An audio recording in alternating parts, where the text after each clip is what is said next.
Hello students, good morning. Today I am going to start your new chapter, that is the fundamental unit of life, cell. तो सबसे पहले हम लोग इसका definition देखेंगे. तो the cell is the basic structural and functional unit of living organism. ये living organism का स्ट्रक्चरल एंड फंक्शनल यूनिट है. All living organism are made up of cell. अगर कोई ऑर्गेनिज्म जिंदा है मीन्स उसमें सेल है. तो इसका फर्स्ट टाइप्स है यूनिसेलुलर एंड मल्टी सेलुलर. तो यूनी मीन्स वन और single cell. Multi means many. Means the organism which are made up of only one cell is called unicellular. Means जो organism सिर्फ single cell से बना होगा तो उसको यूनिसेलुलर बोलेंगे.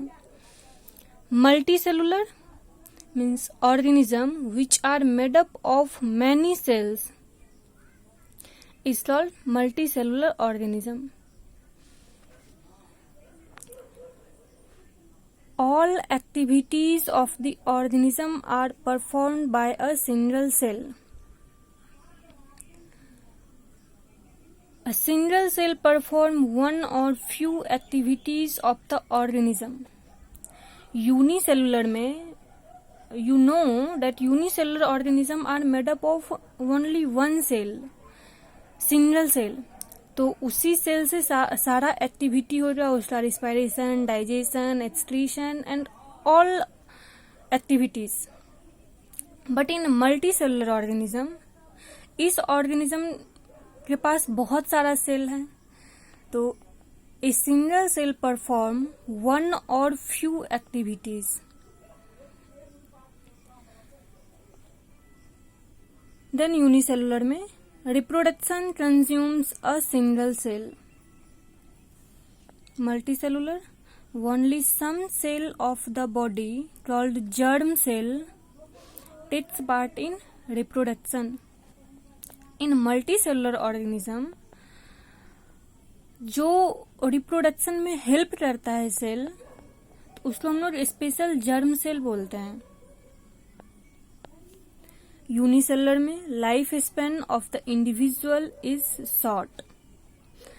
यूनिसेलुलर ऑर्गेनिज्म का लाइफ साइकिल शॉर्ट होता है. But in multicellular life span of organism is long. तो इसका एग्जाम्पल है bacteria, amoeba, archaebacteria, you bacteria and many more. But in multicellular human, plant, animals like dog, cat, horse.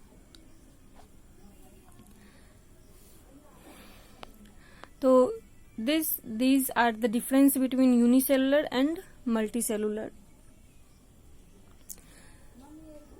अब हम लोग देखते हैं कि हु डिस्कवर्ड सेल. तो सबसे पहले रॉबर्ट हुथ ने 1635 टू 1703 ये उसका बर्थ और ये डेथ ईयर दिया हुआ है. इन 1665 में discovered and named the cell. 1665 में सेल का डिस्कवर हुआ और नेम दिया cell. While examining a thin slice of bottle cloth under a primitive microscope made by him.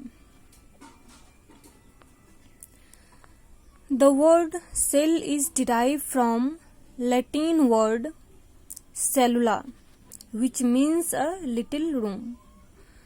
जो सेल लिया गया word Cell word is derived from Latin word cellula. Cellula is a Latin word which means a little room. Then ये दूसरा scientist Anton van Leeuwenhoek in 1674 discovered the free living cell in pond water for the first time. Anton Leeuwenhoek ने first time free living cell का discover किया था in pond water, and he also discovered sperm and identified the sperm cell of human, dog, insects, frog, fish. Sorry, insect 2 बार लिखा हुआ है. तो Anton Leeuwenhoek ने स्पर्म का भी डिस्कवर किया था, and he identified the sperm of human, dog, insects, frog, fish, etc.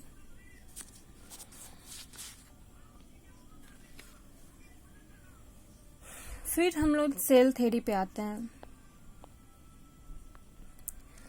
Cell theory first scientist था Jacob Matthias Schleiden in 1838, German botanist. ये जर्मन बॉटनिस्ट था. Botanist means study of plant. ये scientist plant का study करते थे. First propose the idea that all plant consist of cell. ये Schleiden scientist in 1838 जो कि जर्मन के रहने वाले थे और बॉटनिस्ट थे. तो जर्मन बॉटनिस्ट फर्स्ट प्रपोज उसने बोला या दिया idea that all plant consist of a cell, कि सारे प्लांट में सेल होता है. Then second scientist Theodor Schwann in 1839, a German zoologist independently asserted that all animals and plants are made up of cell.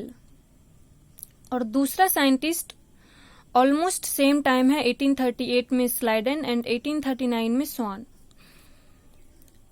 तो स्वान German zoologist थे. Zoologist means study of animal. जो scientist study of animal करते हैं, animal के बारे में पढ़ते हैं या सर्च करते हैं, तो उसको जूलॉजिस्ट बोलते हैं. Botanist means plant, zoologist means animal. Independently assert, उन्होंने अलग, मतलब जर्मन के ही थे दोनों, लेकिन दोनों ने अलग अलग अपना थ्योरी दिया. तो स्वान ने बोला कि all animals and plants are made up of cell. तो ये दोनों साइंटिस्ट ने बस ये बताया कि all living organism are made up of cell. All living means animals या प्लांट्स. बट इस दोनों साइंटिस्ट में कोई ये नहीं बताया कि हाउ सेल एराइजेस, सेल आता कैसे है. तो then third scientist R Virchow presented the idea that all cell arises from pre-existing cell. तो आर विर्चो ने थ्योरी दिया कि ऑल सेल, सारा cell arises from pre-existing means पुराने वाले से, जो पहले से सेल एग्जिस्ट है. तो all cell arises from pre-existing cell. तो his actual aphorism was omnis cellula a cellula. उन्होंने एक्चुअली में वर्ड ये यूज किया था, बट उसका मीनिंग है all cell arises from pre existing cell. और आर विर्चो ने ही थ्योरी को मॉडिफाई किया और थ्योरी दिया. तो इसका फर्स्ट है all organism are composed of cell and cell product. तो ये दोनों बात ने तो स्लाइडेन एंड स्वान ने ही बोला था. Then all metabolic reaction takes place in cell. Thus, cell are structural and functional unit of life. Then third one is all cell arises from pre-existing cell only. So you have to remember the scientist name. Schleiden. Jakob Matthias Schleiden was a German botanist. Theodor Schwann is a German zoologist. R Virchow ने पूरा theory modify किया और ये 3 line में बता दिया. So you have to remember the cell theory and the name of scientist, difference between unicellular and multicellular, discovery of cell. These all points you have to remember. Year, name of scientist, cell, unicellular, multicellular. And one more thing, that you have to study in your book, page number 67, box number 2.1 cell theory. Cell theory में ये Robert Hooke का microscope है जो कि dead cloth as seen by Robert Hooke. And you have to go through the box 2.2, in which you will see the light or compound microscope. This is electron microscope. So once you go through these boxes, and आज हम लोग बस इतना ही देखेंगे. Thank you.